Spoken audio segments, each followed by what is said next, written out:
Um, but I guess I'll still keep Okay. going. Or Yeah, yeah. Unfortunately, yeah, we were having some audio issues, but it's up now. it's up now. Okay. Um, Sorry. sorry, it's all Edgar's fault. I'm just teasing. I'm so thankful for Edgar. He does so much for me. Um, so let me just give you kind of a basic rundown of the fourth turning, and then I'll talk about why it's relevant to our time. So I don't know. If you've learned American history, you might have realized that around every 80 years or so, our country kind of goes through a very chaotic time period. All right. So, at our country's founding, that was in the 1770s, we had the Revolutionary War, 1770s, 1780s, right? And then fast forward again another 80 years, we have 80 years ish, right? We have the Civil War, okay, which is definitely one of the most chaotic times in American history. I mean, let's be real.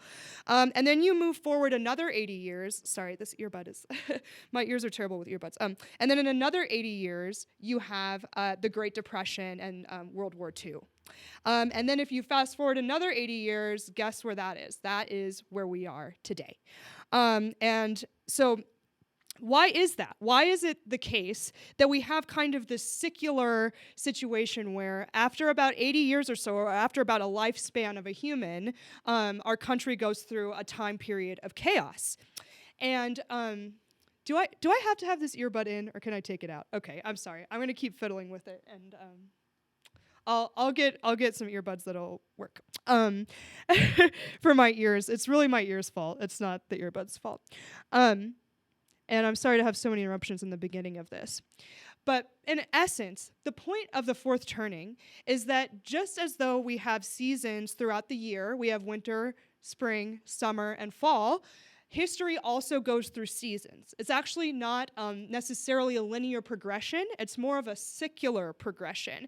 It goes in cycles. And it's not that we're not making progress every time we have a cycle, but it's also not a situation where everything's just getting better all the time, no matter what.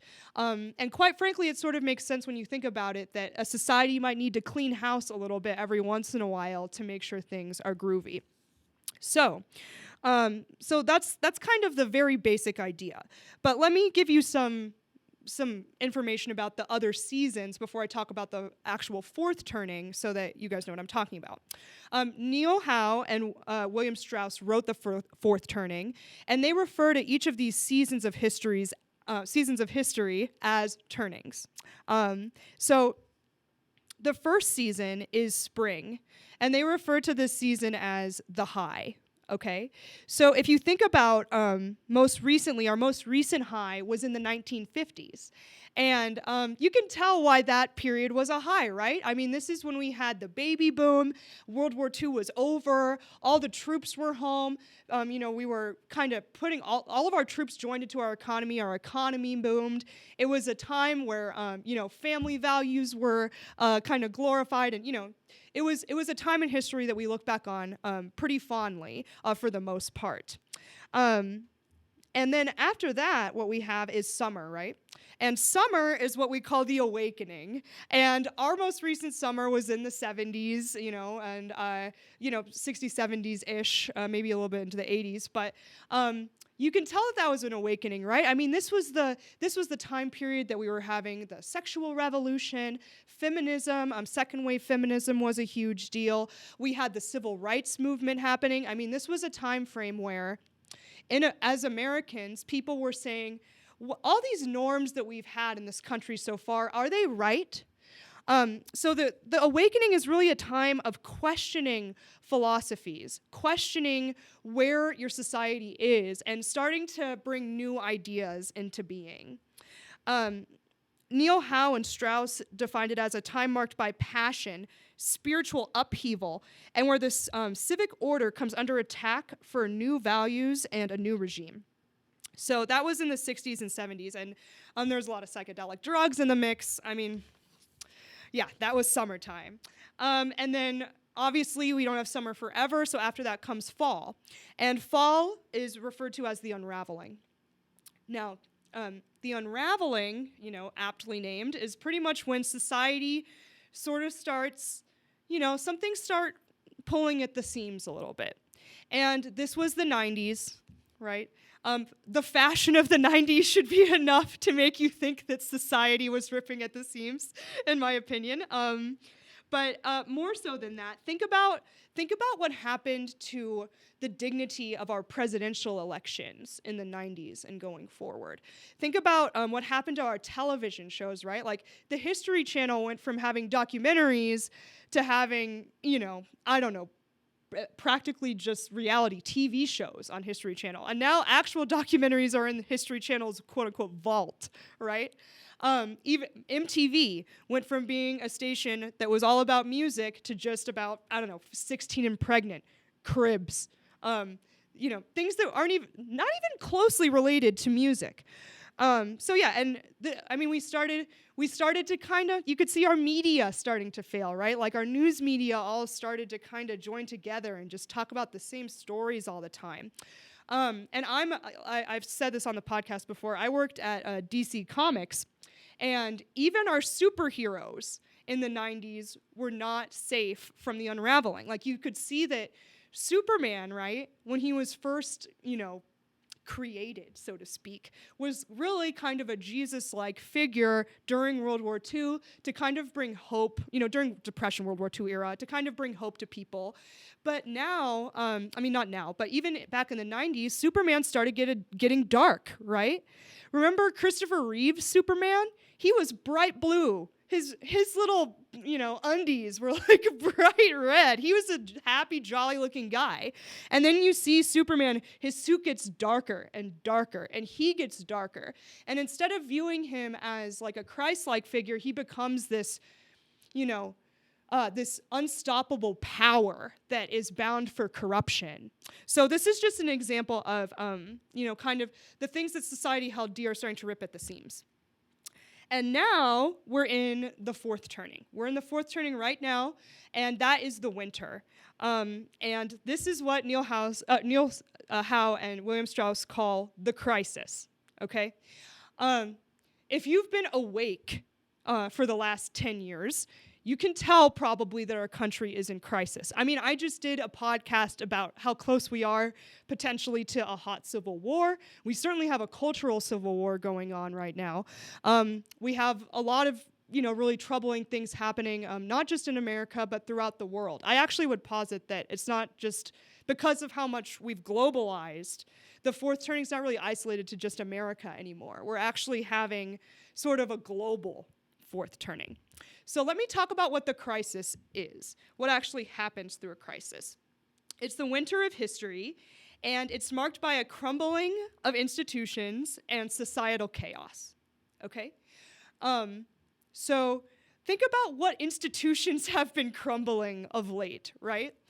Our media, no one trusts our media, right? Even if you go back just to 2012, there was at least some trust in CNN, in Fox. I guess some people still trust Fox, and some people still trust MSNBC.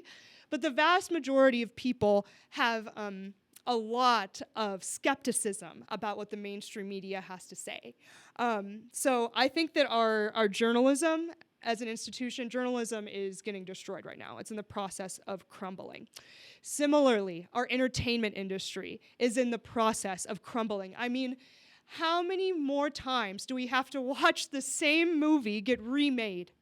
How many times do we have to watch, let's redo the same Disney movie that was brilliant as a cartoon as a live action. Let's redo A New Hope except with a chick and then call it a new Star Wars movie. It's like, how many times do we have to watch? Let's do Ghostbusters, but do it with women and act like that's new intellectual property. This is all a sign of our crumbling entertainment industry. I also think that even our government institutions are crumbling. We still have, obviously, a bit of like the checks and balances happening. Our elections are still relatively legitimate. There's some questions about that. But in general, whoever they say wins the election takes over office and the president leaves and yada, yada. But think about what a circus, I've talked about the Kavanaugh hearings before, but think about what a circus it was to elect a Supreme Court justice in the United States and what a circus our presidential elections are. Back in the day, a presidential election would involve the candidates would usually get around 3 hours of time to talk about their platform. This is going way back, all right? This is like a long time ago. But there was a time in our country where the candidates would get 3 hours-ish to talk. Other candidates would get each candidate would get 3 hours to talk, and then they might each get like an hour to discuss what the other candidates said after that. But it was very long form. It was very in-depth. You knew what the candidates actually thought and were going to do. It wasn't just a matter of who can get the best gotcha such that, people have more of a distaste in their mouth for another candidate over someone else. One of my favorite commentators, he's a bit bombastic, but I've listened to him for a long time. His name is Gerald Celente, and he calls it the presidential reality show. And that's really what it is. That's why Donald Trump won, right? He's a reality star. So that's part of it. But it's not just that institutions crumble, though. Think about our previous fourth turnings that I mentioned, okay? Like the Revolutionary War. That's a big deal, okay? That's people risking life and limb, basically committing treason for the sake of liberty. A lot of blood was shed during the Revolutionary War. The Civil War is still, in American history, the war that has the highest death toll of Americans. And that makes sense, of course, because it was Americans killing Americans. But talk about a crisis in America. Very possible that, the South could have won that war and the Confederacy could have stayed a thing. And who knows what our history would have looked like. The Great Depression, World War II, yeah, that was a hell of a fourth turning. We still talk about the horrors of Hitler and the horrors of what was going on with the Holocaust and all of that. So really, fourth turnings are no joke. This is serious stuff. And the thing about a fourth turning is it's a time where we can get rid of a lot of stuff that's bad, right? Like, it's actually really good that our media is crumbling because it sucks, right? They lie to us all the time. You shouldn't trust the media.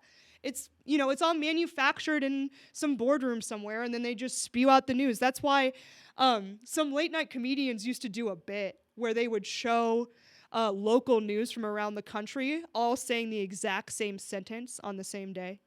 So, don't trust the media. It's good that the media is crumbling. It's good that there's new journalists rising who can actually provide news because we haven't been getting news in a long time. It's good that our governmental institutions are not being trusted as much either because they have not been serving the American people for a very long time, which is why Congress's approval rating is like 11% or something. They have been, I'll do a podcast on why Congress is such a problem at some point. But they have been, screwing over the American people for a long time. It's time to clean house. All of the distrust of the deep state, quote unquote, that's been happening is very healthy and good. We should not trust the CIA or the FBI. These institutions are not working for America's best interests. They're working for the interests of a few elites, maybe the military-industrial complex, et cetera, et cetera. But, it's good that these things are being broken down. The problem is, what are we going to replace it with? Okay, so Douglas Murray talks about how we're in a transitionary phase. He never refers to it as the fourth turning, but Douglas Murray kind of talks about the time we're in. I don't know if you've read his book, The Madness of Crowds. I very much recommend it. It's freaking brilliant. He's so curious and delicate with the most sensitive issues of our time. But I bring it up because the fourth turning is a time frame where we're in transition. Right? We're going from what we were to something else. And what that something else is entirely up to how individuals behave during a fourth turning. Because individuals change the course of history during fourth turnings.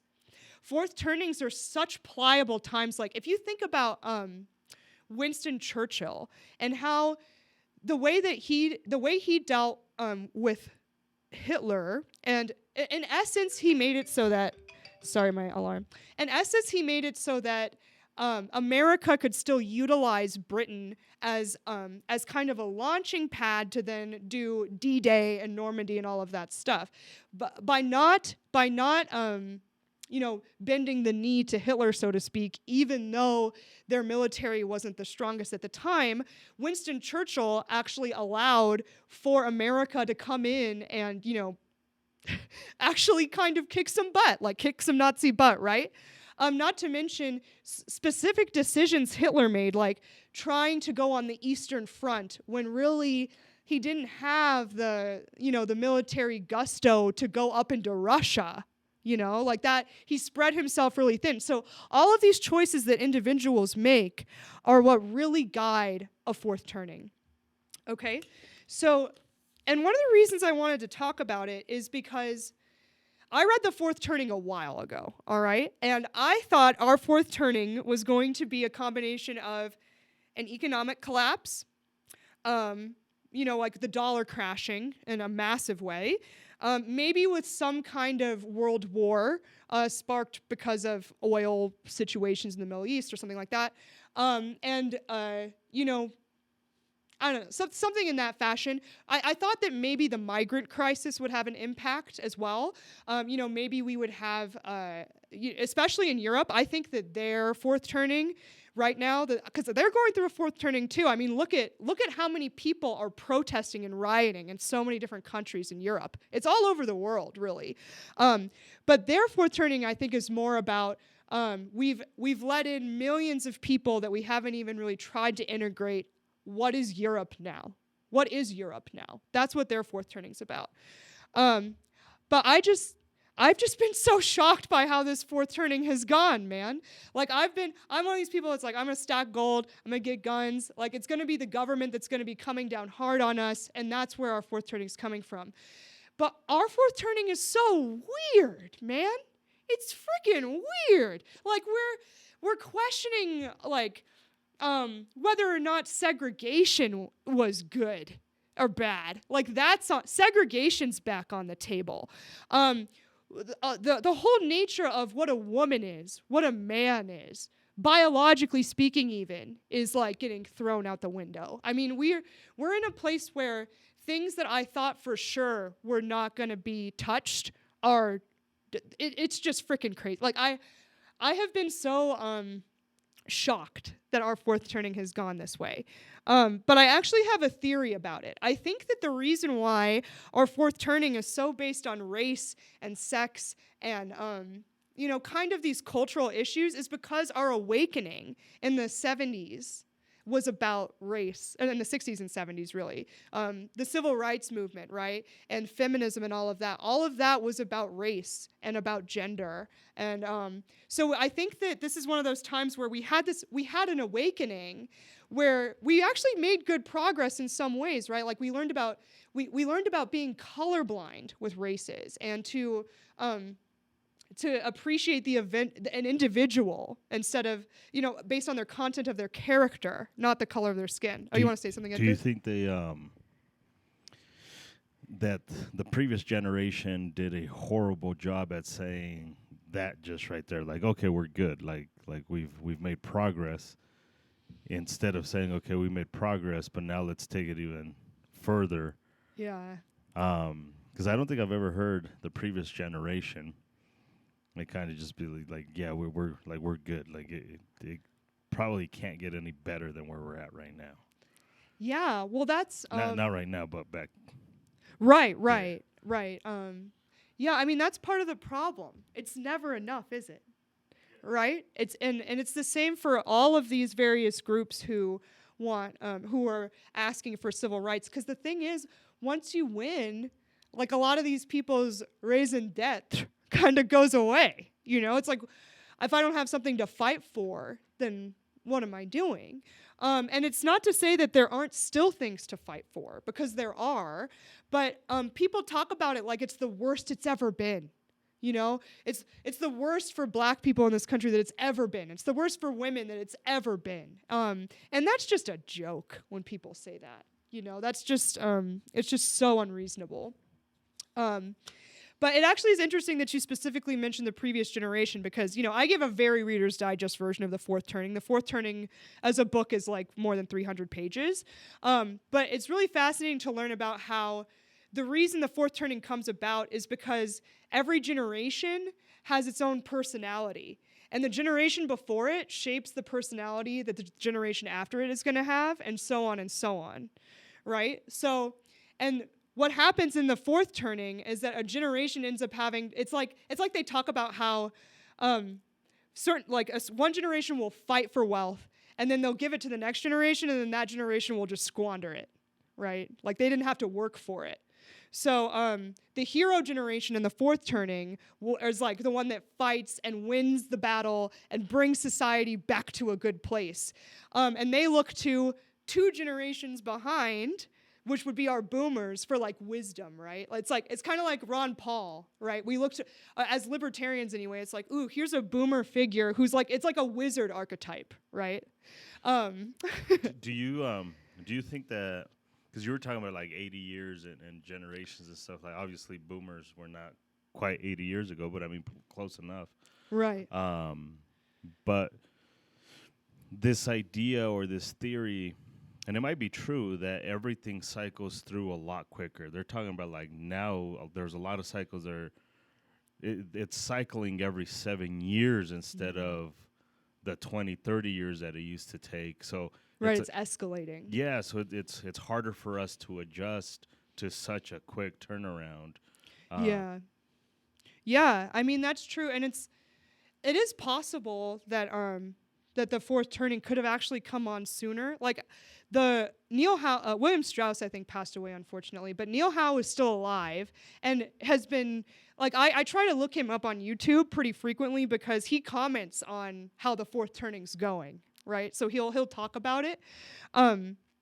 But he says really that our Fourth Turning started with the financial crisis in 2008.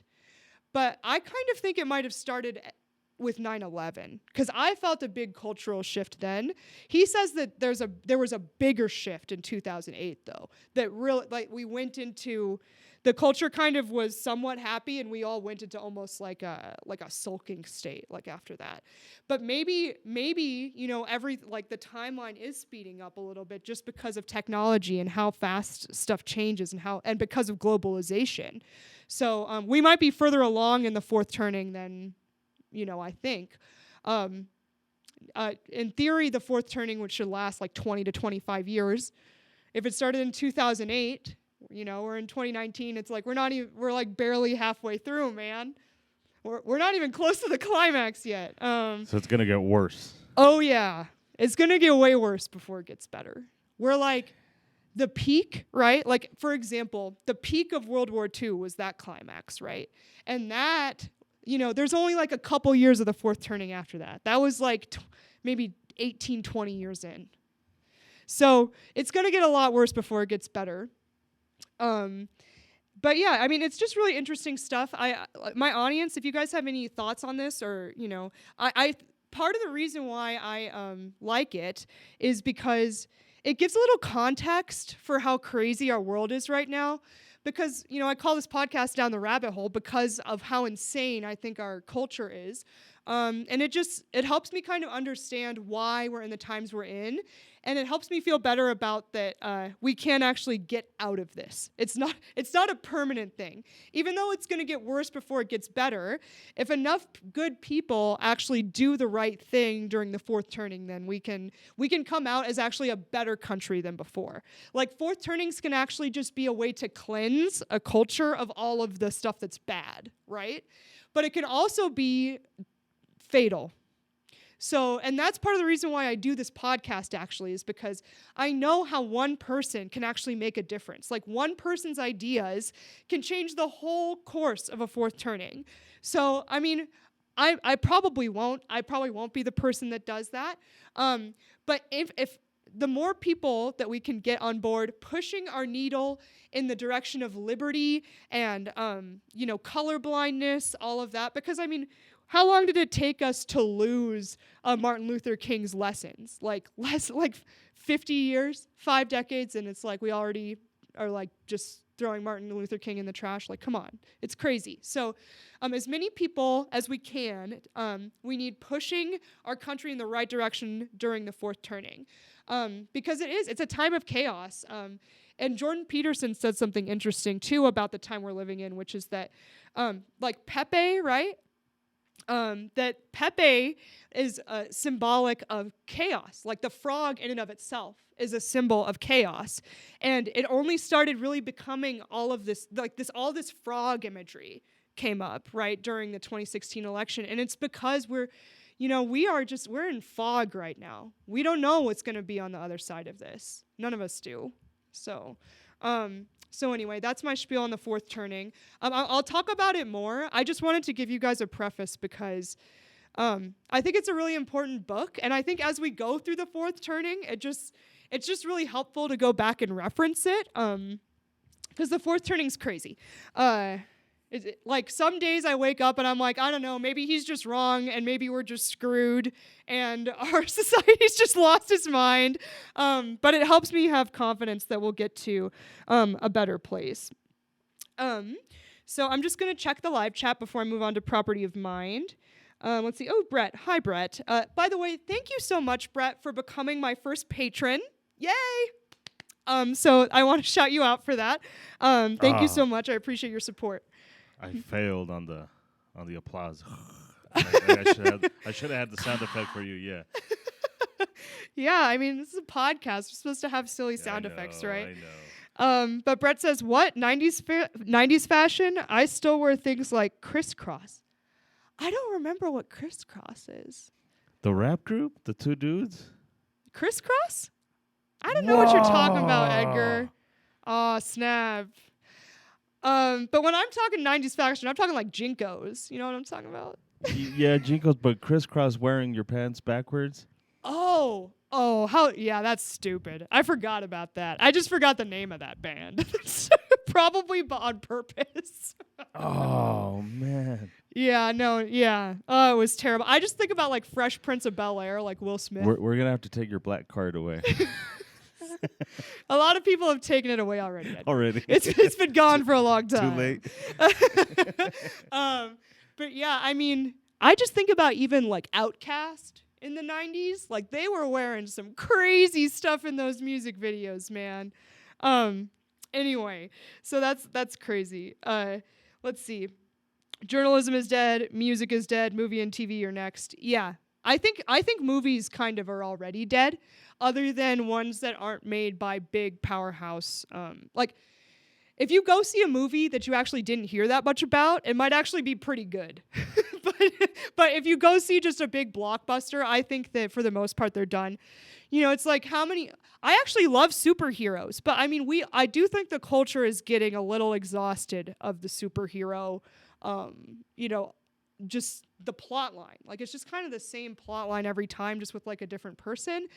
And it's a good plot line. I mean, I love it, but I just think that it's just so recycled. Like I think movies are already dead. I think television is a little bit safer thanks to streaming services, actually.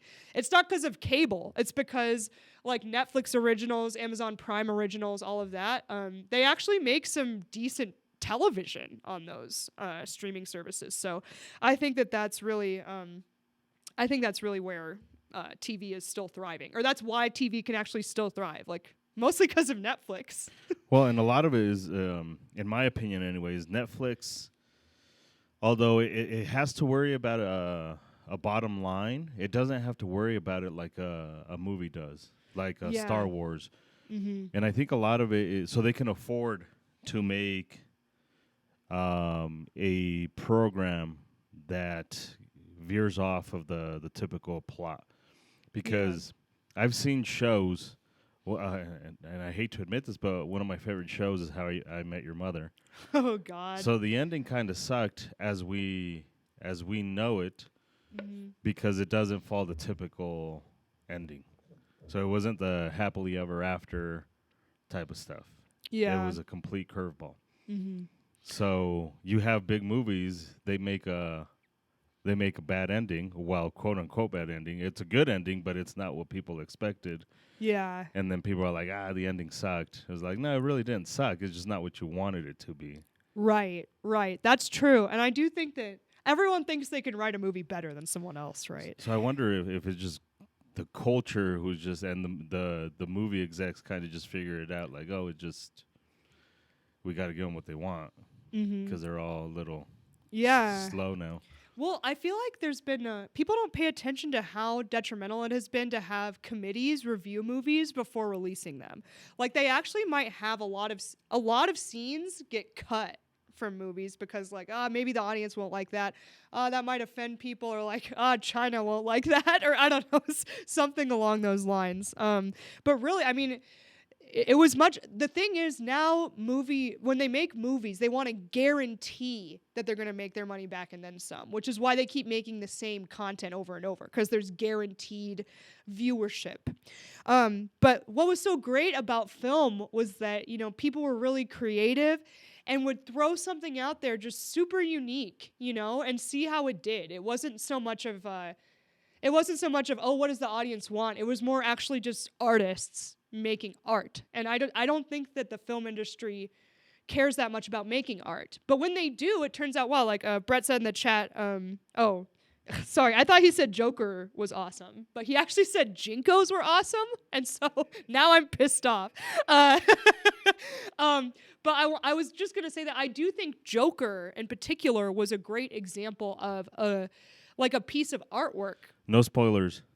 I won't say anything. Okay. I won't spoil it. I haven't seen it. But if you haven't seen it, and you're of age, because there is some pretty dramatic and graphic like violence in that movie. But I do think it's really worth seeing. I mean, talk about a movie that highlights that we're in a fourth turning. I'll tell you that. Great stuff. And Jinkos were terrible, Brett. I hope you don't still own them. Let's see. Colin Donahue says, trying to establish and maintain social justice via institutions based on aggression / extortion is futile. Evil can't produce good. The better idea is voluntary communities of sovereign homesteads. I mean, I very much agree. Colin is an anarchist, and that's dope. Yeah, I was gonna say that sounds like an anarchist in my life. Also, I thread. would love to see a picture of Brett and Jinkos. Make it happen, Brett. But I think that obviously voluntarism is always better than coercion and force, like always. To the extent that we can do that, I think that would be very beneficial to our society. The trouble is, like, right now, we're not even a place where people are talking about limiting government, right? Like, we had been making some like as libertarians. I mean, obviously, I think that the liberty movement has grown a lot. And when I say libertarians, I include ANCAPs, minarchists, you know, anyone who really is like, I want liberty and the government in general is the root of our problems. Anyone who's kind of in that camp, I would view as a libertarian. And I do think that we've grown generally. Like our population of people who believe that is really big. But in terms of where our country is culturally, we have taken so many steps back. I mean, we have rampant authoritarianism coming from the left and the right. It's not even just like, oh man, our government is so awful because they're like, we've had presidents that are war criminals going all the way back to, I don't know, God knows when. It's like we've had presidents committing war crimes and all of that. And, you know, we have Congress trying to steal more and more of our money all the time. But it's like we actually have we have like Antifa out in the streets, like literally trying to bring about communism. We've got the alt-right group of fools who thinks that like an ethno-state would be preferable, or that like we need voluntary and or forced separation of the races. I mean, we are so far away from being like, let's talk about sound money. You know, like we are so like we can't even agree on what a woman is. You know, we are so far away from that, unfortunately. So I'm just trying to get back to, okay, every individual has value regardless of their skin color. You know, like yeah, we haven't even finished that one topic, and now we're on 10 other ones. I know, right? Like we couldn't we weren't even able to address the fact that both parties are constantly just bombing the crap out of the world. It's like that whole issue has been completely tabled. You know, they don't even talk about it in the debates. It's not even on the it's like we spend billions, trillions of dollars on that. It's not even on the table. Not even up for discussion. Because we're too wrapped up in what, and I keep referencing Douglas Murray. It's because I just read this book, but in things that we should not spend our adult life talking about. We should not spend our adult lives talking about like whether or not one race is better than the other, or whether or not women and men can get along, or I don't know, just all of this stuff. It's like we already worked all this crap out. What were you gonna say, Edgar? Oh, nothing. I'm just agreeing. Oh, okay. Sorry. You looked like you were close to your mic. So, so yeah. And how long have I been streaming? If it's been a really long time, I might just only do one more topic. 3 billion hours. You've been at it for a little under 40 minutes at the moment. Okay. Yeah, I think I'll just do it live. Just do it live. I think I'll at least talk about property of mind. I'll see how long it takes me. There's so much in it that I feel like that'll probably be my last topic. And I'll save my why yoga is okay in Christianity for a different day. But I will talk about that because I'm really sick of people saying that yoga is some kind of blasphemy or something like that. But I do want to talk about property of mind. It's more of a liberty issue. Why do people get, like, why? Like, do you not have better shit to do than to worry about whether yoga or not is... I know, right? Like, there was a couple people... Sorry to, no, it's fine. I mean, I could just talk about that instead. Because it has been on my mind, especially because it's Catholics who are out being like... Well, Matt Walsh, I mean, it was like a year or two ago, but he tweeted something about how doing yoga was the same as like using a Ouija board or a Ouija board. Yeah, but from a Catholic, because the Catholics are probably the party religion. I know. I'm a Catholic. Like we're the ones who during Prohibition, we were the ones who were like, "You're not taking our wine away." Correct. You guys produced the Kennedys. Yeah, that's true. That's true. But I don't know if you know that, but during Prohibition, there was a Catholic guy running for office, and they would light like burning crosses along his campaign trail because he was against Prohibition. Anyway, seriously, like go watch that. There's a 3-part long documentary on Prohibition. It's so awesome, but they talk about that. But really, I do want to talk about yoga because I'll just do it, whatever. Because yoga, in my opinion, is, especially in its current form in America, is really just a combination of 3 things, even by like pretty devout practitioners, unless there actually are of like a different religion. But for the most part, it's made up of 3 things. A physical practice where you flow or just stand in poses in a way that helps you build muscle, flexibility, et cetera, et cetera. A breath practice that helps you focus on breathing deeper and kind of relaxing. And the physical practice and the breath practice are really just a means to actually meditate, which is the 3rd part of the practice, better. Because if you can really relax your body and get your breath relaxed, it's much easier to close your eyes and meditate. And meditation is helpful for a variety of reasons, right? It can help you with anxiety. It can help you it could just help you get over trauma. It can help you, in my opinion, meditation, like if you're spiritual, it's also a form of prayer to meditate, or it's a way to pray. That's really what yoga is, in my opinion. And most people who practice yoga don't even do anything other than the physical practice. Like they just use it to get more flexible. Like a lot of football players will do yoga because, maybe it's really good to do yoga if you lift a lot of weights or if you put on a lot of mass, because it helps stretch out all of the muscles in your body, right? And I actually, I don't have my certification yet because it takes some time, but I've been training to be able to teach yoga. And it's partially because it has benefited my life so much. And in no way I have never, like, okay, so you talk about how can Catholics think this is a thing? I think genuinely that a lot of people think that when you go into a yoga class, you're like, I don't know, that you're going to pray to Vishnu or something. Or that you're going to chant like to Buddha or something like that. But it's just ridiculous. This is not, so many people go to yoga, and even the part of it, like, even if you want to say, for those of you who know yoga, you'll know what I'm talking about. Like, you go through your whole class, you do all your poses, and you end in what's called a final shavasana, all right? And a final shavasana is like, you're just laying on the floor. And what is supposed to be the most relaxed position possible, you try to get your heart above your head, right? Like, that's kind of the goal. And you close your eyes. And they always talk about how, or yoga teachers will say, this is the most important part of your practice.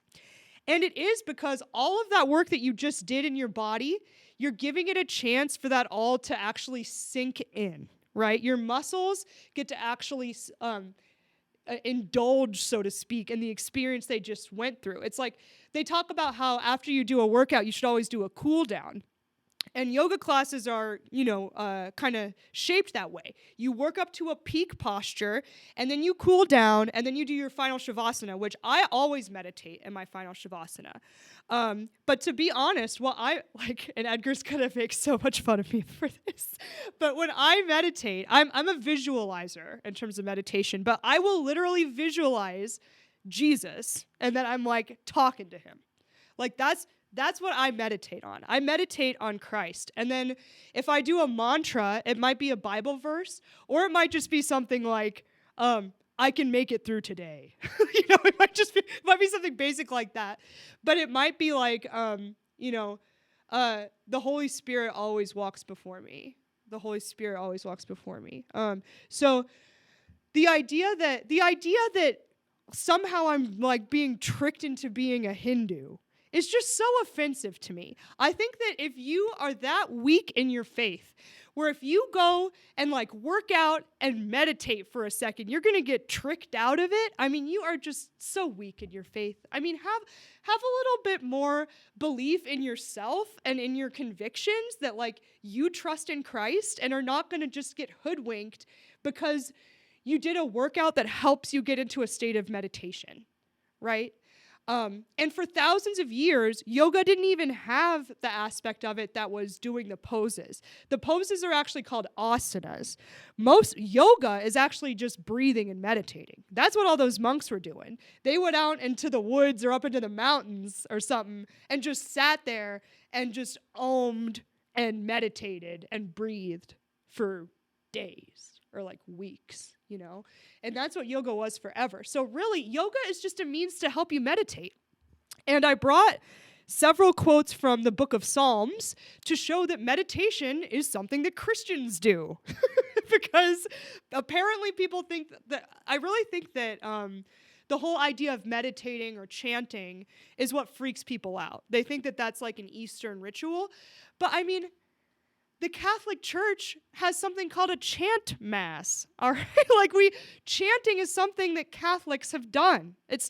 Chanting is something that, especially, in the Vatican, like if you go and have a mass there, the choir there will be doing some chants. It's not like a chant is a pagan thing in and of itself. I mean, this stuff is just ridiculous. So I'll just read through these real quick, okay? Psalms 1. How blessed is the man who does not walk in the counsel of the wicked, nor stand in the path of sinners, nor sit in the seat of scoffers. But delight is in the law of the Lord, and in his law he meditates day and night. Psalm 19, verse 14. Let the words of my mouth and the meditation of my heart be acceptable in your sight, O Lord, my rock and my redeemer. Psalm 104:34. Let my meditation be pleasing to him. As for me, I shall be glad in the Lord. Psalm 145:5. On the glorious splendor of your majesty and on your wonderful works, I will meditate. Okay? The other thing is, I was talking to a friend of mine. He is currently a student in psychology. He's getting his master's degree. And he writes about this stuff because meditation in particular can really help with depression, anxiety, and also just the breath practice in and of itself can help prevent panic attacks and stuff. This is something that helps me deal with my anxiety too. But if you go online and you search, what's a good mantra to chant, right? You might find an article or two that gives you a list of them, but there'll almost always be a list of mantras from every kind of spirituality you can think of. My mantra is tacos are delicious. Tacos are delicious. That gets me through the day. Tacos are delicious. Tacos are delicious. That's a great mantra. Yeah, it is. But really, your mantra should be true to you. You should pick a mantra that speaks to you, like your soul, for lack of a better term. You should pick a mantra that helps ease your mind of the things that you were worried about. That's why you have it. So I would like to just point out, okay, first of all, this is some of the stuff I've seen from various Christians who say that yoga is a problem. First of all, yoga is not it's not a prayer ritual. You aren't praying to anything. You aren't, and I mean, in my opinion, actually, especially as a Christian, I think it's in, I forget which one of the letters it's in. It's in one of St. Paul's letters, but he talks about how your body is a temple, right? And in my opinion, what yogis have figured out is a great set of postures that do amazing things for your body and for the health of your body, for the flexibility of it, and for the longevity of it. And how is that not treating my body with respect and like a temple? Wouldn't it be much worse if I didn't work it out, or if I worked it out in ways that were actually detrimental to it? I mean, yoga benefits athletes across the board, no matter what the sport is. Yoga made me a better ballet dancer because I'm much more balanced. That was one of my biggest problems when I was a ballet dancer in high school was I was not that great with pirouettes because my balance was off. And also I wasn't as flexible as I would like to be. I wish I could be doing all those ballet classes now. What? A pirouette. A pirouette? You gotta ESL the shit out of that. A pirouette is basically in ballet when you do a turn on one foot with your leg like bent like this, right? You know what I'm talking about? Yes. If I could get up and show the audience on camera, I would. But let me just put it this way. I could do maybe a double when I was in high school. But now that I've worked on my balance, as long as I am on a good surface that I have traction, I can do like 4, I can balance on one foot with my eyes closed. I would never have been able to do that without yoga. But also, yoga has helped me work through so many injuries. Like when I worked at the courthouse, the way my desk was, it really messed up my wrist. And I had carpal tunnel, It was really bad. My wrist was all swollen and stuff. And at first I was like, man, maybe I shouldn't work it out. But the thing about the poses in yoga is they actually stretch your carpal tunnel really well. Like one of the best ways to treat carpal tunnel, I mean, obviously like if it's super agitated, you don't want to. But once it's calmed down a little is to do yoga. It helps all of the flow of those blood vessels in there. And that's the thing too. Even there's also some controversy that's happened recently. I don't know if you saw this Netflix special, but basically the guy behind hot yoga has gotten like Me Too'd, essentially. Go figure. I know, right? I mean, the dude was teaching classes in like a Speedo. Like, why were you ladies trusting this guy in private? I don't know about that. But like this guy wants us naked in here. Like that wasn't a red flag. Like naked and like really sweaty and like all close together. But the truth is, I actually prefer hot yoga to other yoga. That's the yoga I do, or like when I go and practice, that's what I do more than anything. But it's partially because when you sweat like that, and when you're sweating in those particular postures, you're kind of just wringing your body out of a lot of toxins and other stuff. And the difference between hot yoga and maybe a flow yoga or like a power style yoga is in the flow yoga, I mean, yeah, it's great. Your energy's going, you're pumped, you're moving through all the postures, and you get your cardio going. But in hot yoga, it's all about compressing and releasing. And so you go through a series of poses, one compresses and then one releases, and one compresses and one releases, and you do that throughout the practice. And that's super important for your joints, for your blood vessels, because what that does is when you compress a blood vessel like that for a while and then release it, all that fresh blood pushes out a bunch of it helps flush out like old cells, dead cells. It just gives your body a fresh burst of like new oxygenated blood, and that's part of the reason why it's so beneficial for your joints. So I don't know, it's one of those things where it's like you can always find a problem with a person if you go back far enough in a philosophy. And you can always be like, oh, well, some of the people who created yoga were Buddhist or were Hindu, or some of the mythology behind the poses, all the warrior poses are based on a story, right, in Hinduism. But it's not like because I stand in a warrior pose that I'm hailing some god that I don't believe exists. I'm just standing, with my knees bent a certain way and my arms in a certain way that will eventually help me get into a state of meditation, which actually helps me get, deeper into my Christian spirituality.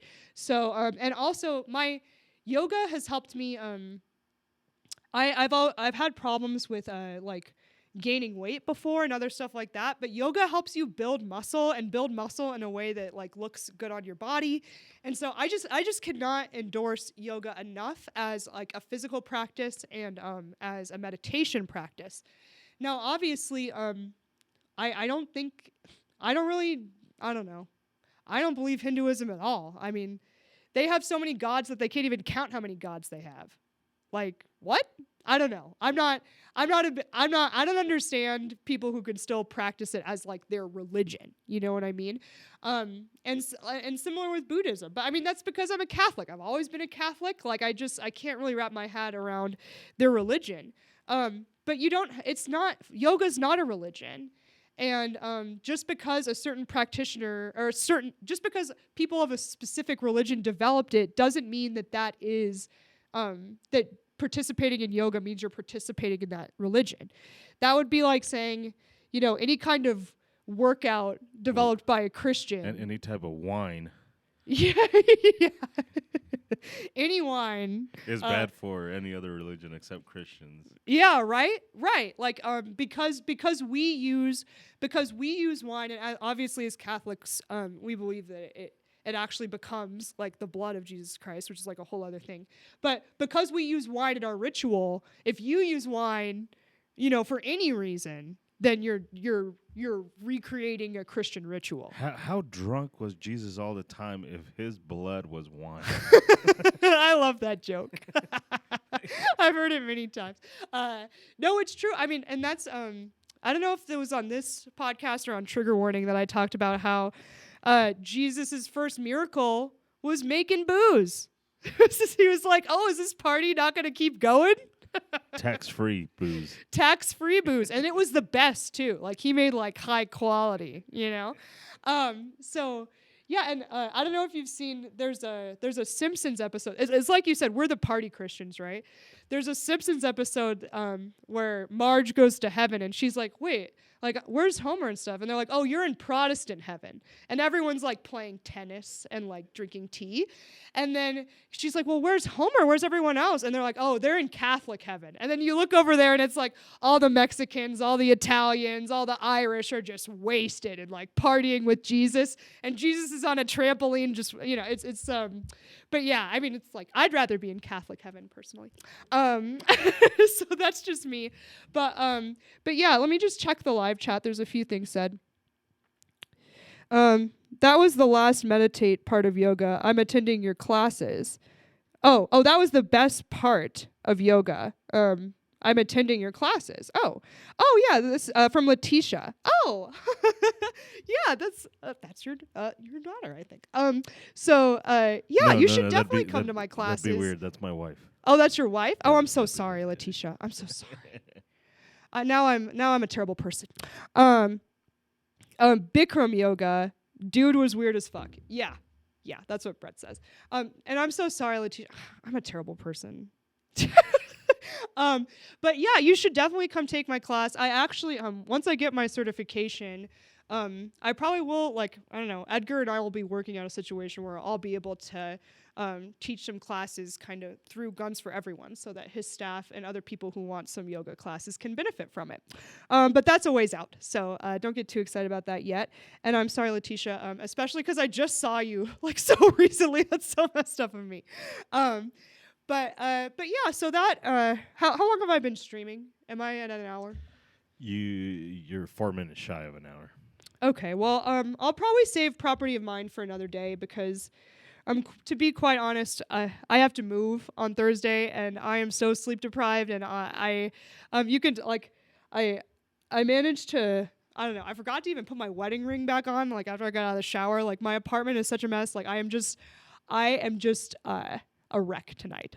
So thank you for putting up with me tonight. I really hope that you enjoyed the discussion about the fourth turning. What do you think about that, Edgar? Do you think that theory has any viability? Last thing before I go. I don't think it's just a theory. How it goes about and how it plays out, I mean, that's a good conversation. But, I mean, the fact that it's happening is kind of, yeah.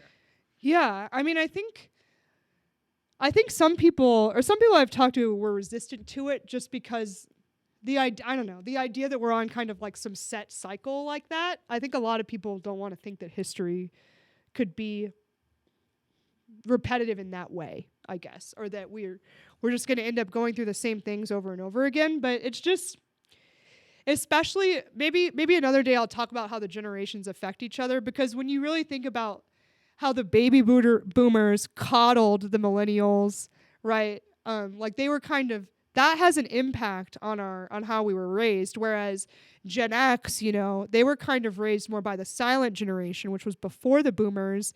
And there was so much divorce and stuff like that. The Gen Xers kind of, they were, they were so angsty, right? Like they're the reason we have like grunge rock and stuff like that. And you guys have probably noticed that, although you might not have attributed it to this, but have you noticed that our politicians are all really old or they're really young? Like Gen X isn't really participating in politics that much. Like we have the older section of millennials and then we have boomers, but Gen X is kind of like, we're not really that inclined to participate in politics that much. So, and that's partially because of how they were raised. And so, it's just history goes in cycles. It's cool stuff. But I promise I'll still do a show next week, I think, as long as Edgar's okay with that. Yeah. So I'll still do a show next week, even though it's Christmas week. And I'll be hopefully a little bit more energetic by then too. So I can do more of a full stream with 3 full topics. But really, thank you so much for tuning in tonight. I want to thank Edgar, of course, with Guns for Everyone for sponsoring this podcast, producing this podcast, making it possible, and letting me be in this wonderful studio. So if you're in Colorado and you want to take a concealed carry class, please consider one with Guns for Everyone. They do concealed carry classes for free. They also offer other trainings. If you want to work on your pistol skills or other things like that, they offer trainings in those. They also have standalone stores that you can, or not standalone, actual physical locations where you can go and purchase a firearm if you would like. So please give Guns for Everyone your business. It's a great organization. And also, if you like this podcast, please consider becoming a patron. Again, thank you, Brett, for being my first patron.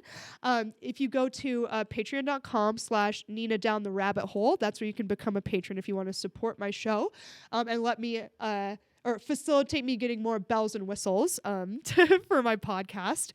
You can also donate to me via cryptocurrency, I have a Bitcoin wallet. I also have a physical address where you can send donations if you would like, and all of that will be in the description.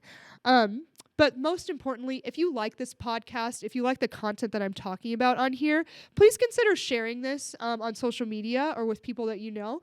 I care much more about getting this message out than about making money or anything like that. So the more people that I can get listening, the better. So please consider sharing this podcast.